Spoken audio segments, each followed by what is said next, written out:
بسم اللہ الرحمن الرحیم۔ کسان کی بیوی نے جو مکھن کسان کو تیار کر کے دیا تھا وہ اسے لے کر فروخت کرنے کے لیے اپنے گاؤں سے شہر کی طرف روانہ ہو گیا۔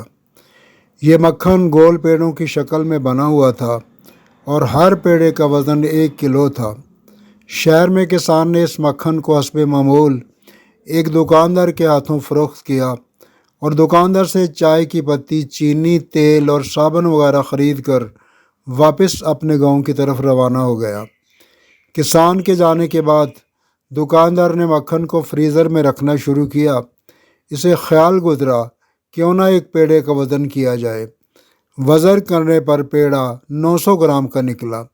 حیرت و صدمے سے دکاندار نے سارے پیڑے ایک ایک کر کے تول ڈالے، مگر کسان کے لائے ہوئے سب پیڑوں کا وزن ایک جیسا اور 900 گرام ہی تھا۔ اگلے ہفتے کسان حسب سابق مکھن لے کر جیسے ہی دکاندار کے تھڑے پر چڑھا، دکاندار نے کسان کو چلاتے ہوئے کہا کہ وہ دفع ہو جائے۔ کسی بے ایمان اور دھوکے باز شخص سے کاروبار کرنا اس کا دستور نہیں ہے۔ 900 گرام مکھن کو پورا 1 کلو گرام کہہ کر بیچنے والے شخص کی وہ شکل دیکھنا بھی گوارا نہیں کرتا۔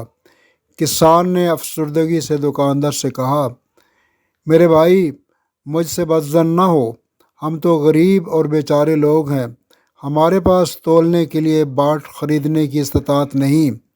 آپ سے جو 1 کلو چینی لے کر جاتا ہوں، اسے ترازو کے ایک پلڑے میں رکھ کر دوسرے پلڑے میں اتنے وزن کا مکھن تول کر لے آتا ہوں۔ کسی پر انگلی اٹھانے سے پہلے کیا ہم اپنے گریبان میں نہ جھانک لیں؟